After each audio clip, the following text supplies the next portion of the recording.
Friendly को policy बनाएगी, लेकिन बहरहाल उन्होंने भी यहाँ पे जो लेबर की शॉर्टेज है, लोगों की शॉर्टेज है, उसकी वजह से ये पॉलिसी बनाई है। ये दोनों भी एक्सेप्टेबल है होम ऑफिस के पास। अगर आप ये टेस्ट कर सकते हैं और 4.5 बैंड आप ले सकते हैं, उसके इक्वल ले सकते हैं, B1 लेवल कर सकते हैं। कुछ ऐसे शॉर्ट ऑक्यूपेशन लिस्ट है जहाँ किसी ऐड लगाने की जरूरत नहीं है, आप स्ट्रेट अवे बंदे को बुला सकते हैं जो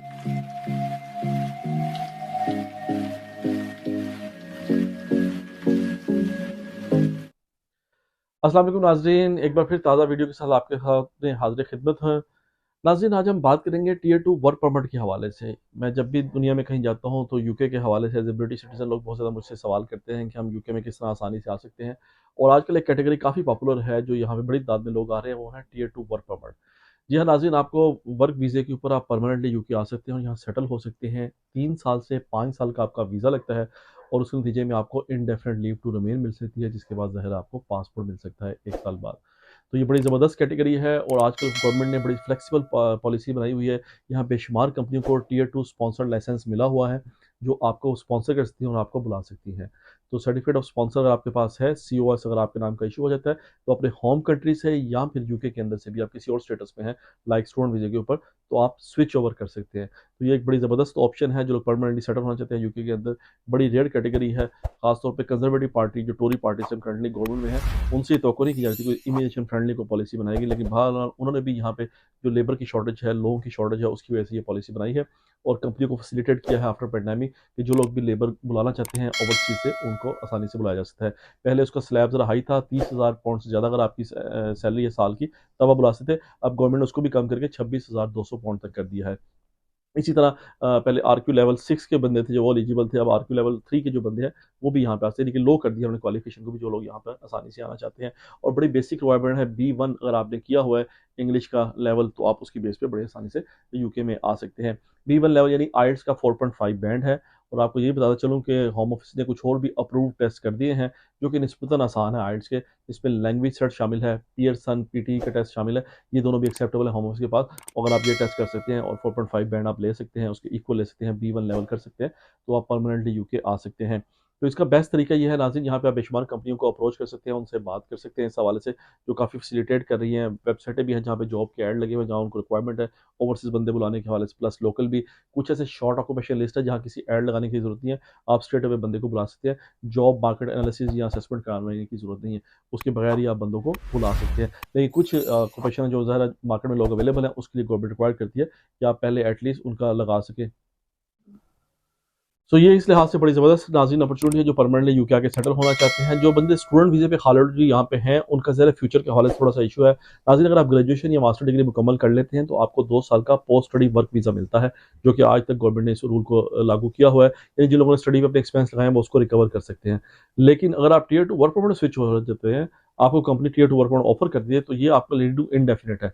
PSW is not leading to indefinite. तो ये बड़ी इंपॉर्टेंट बात है। 2 साल बाद आपको वापस अपने मुल्क में जाना पड़ सकता है। तो जिन लोगों के पास स्टडी मुकम्मल हो गई है, PSW उन्होंने ले लिया है या लेना चाह रहे हैं, अगर उनको कहीं से टीयर 2 वर्क परमिट की ऑप्शन मिलती है या ड्यूरिंग स्टडी भी अगर वो स्विच ओवर कर सकते हैं, तो उनके लिए एक बड़ी बेस्ट ऑप्शन है। इस पे ज़रूर आप लोगों को ट्राई करना चाहिए।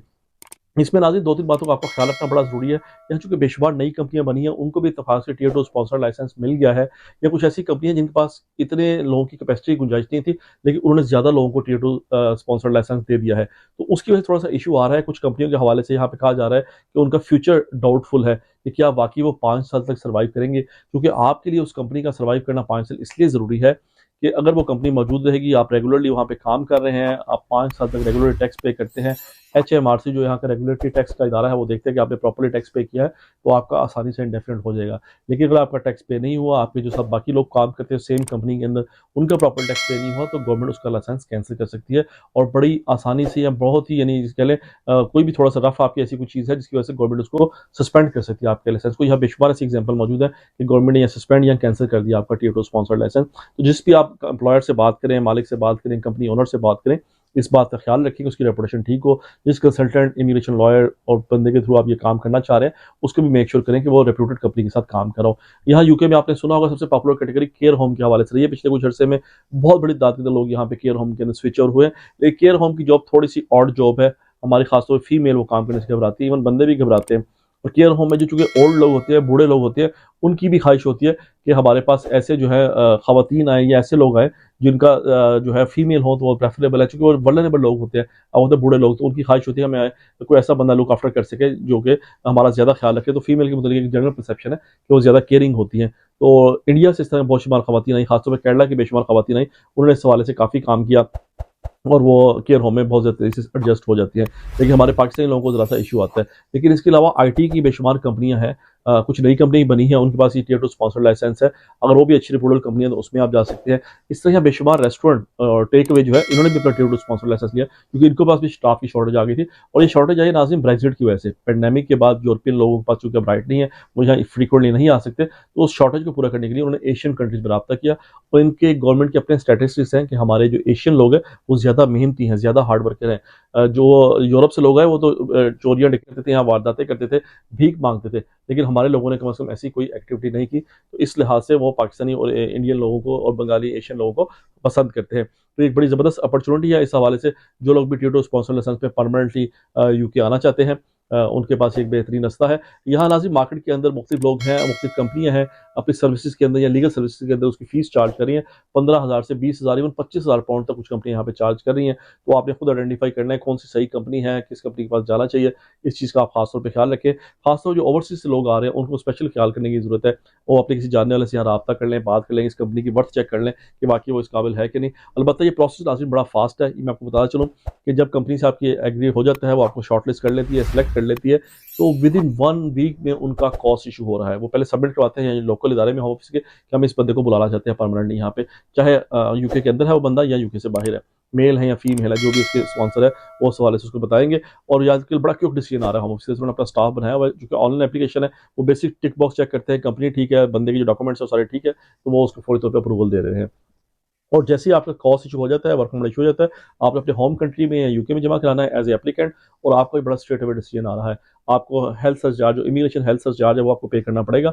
अगर 3 साल का वीज़ा है या 5 साल का वीज़ा, तो आपको वो हेल्थ सर्च चार्ज का ख्याल रखना पड़ेगा। प्लस जो होम ऑफिस की फीस है वर्क परमिट की, वो आपको पे करनी पड़ेगी।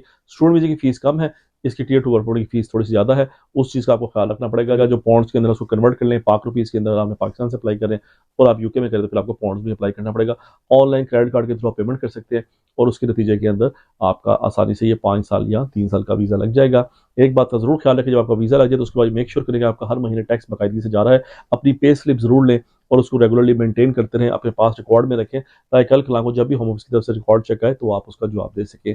अभी नाज़रीन कहा जा रहा है होम ऑफिस वाले बहुत बिजी हैं, चूँकि उनको पता है स्टाफ की शॉर्टेज है, उनके पास भी शॉर्टेज है, प्लस कंपनियों के पास भी स्टाफ की शॉर्टेज है। उन्हें आंखें बंद की हुई ज़रा आसानी से वीज़े दे रहे हैं। लेकिन ये कहा जा रहा है साल 2 साल बाद वो इस पर क्रैक डाउन करेंगे या चेक करेंगे या ऑडिट करेंगे इन तमाम कंपनियों का, कि क्या वाकई उनको जितने बंदों की रिक्वायरमेंट थी उन्होंने उतने ही बंदे बुलाए या उससे ज़्यादा लोग बुलाए। तो अगर ज़्यादा लोग बुलाए और वो वहाँ पे काम नहीं कर रहे उस कंपनी के अंदर, तो उस पर उनके क्वेश्चन हो सकता है, उनका लाइसेंस कैंसिल हो सकता है। इसलिए आपने कोशिश करनी है ऐसी कंपनी में आए जहाँ पे जिसकी रिप्यूट ठीक हो, जिन्होंने जितने बंदन को चाहिए उतने ही उन्होंने किया हो, और उसी कंपनी में आप काम कर रहे हो। कुछ लोग मार्केट में ये ऑफर देते हैं कि जी आप सिर्फ कंपनी में काम ना करें, सिर्फ टैक्स पे करते रहें और काम जहाँ मर्जी कर लें। ये आज़ाद वीज़े का यहाँ पे कोई ऐसा कॉन्सेप्ट नहीं है, और उसकी आपको इम्प्लीकेशन आ सकती है फ्यूचर के अंदर। इसलिए जिस कंपनी का वीज़ा है आपको उसी कंपनी में काम करना होगा। आपको बिजनेस भी अलाउ नहीं है और किसी और जगह पे भी काम करना अलाउ नहीं है।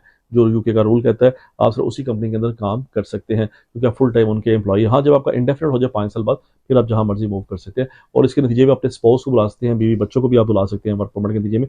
ये एक अच्छी ऑप्शन है। और एक सबसे अच्छी बात है कि पहले दिन से आप जॉब पे हैं, काम पे हैं, यानी 26,000 27,000 पाउंड आपको अगर सैलरी मिल रही है साल की, तो अपना लिविंग एक्सपेंस आप मैनेज कर सकते हैं।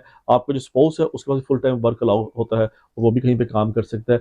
10 पाउंड कम से कम यहाँ पे एक बंदे को पर आवर के हिसाब से पे मिलती है। तो अगर वो बंदे को पे मिल रही है तो उसके बाद बड़ी अच्छी ऑप्शन है कि 10.10 के हिसाब से पर आवर के हिसाब से अगर आपको पे मिल रही है, तो आप अच्छी सैलरी अर्न कर सकते हैं, अपने घर का गुजारा कर जा सकते हैं, और प्लस आप आसानी से यहाँ पे रह सकते हैं। तो ये टीयर 2 वर्क परमिट के हवाले से मैंने ज़रूरी समझा कि आप सब लोगों को इस पर आगाह कर दिया जाए, और इस वाले से जो भी मजीद मालूमात होगी इंशाल्लाह आपसे शेयर करते रहेंगे।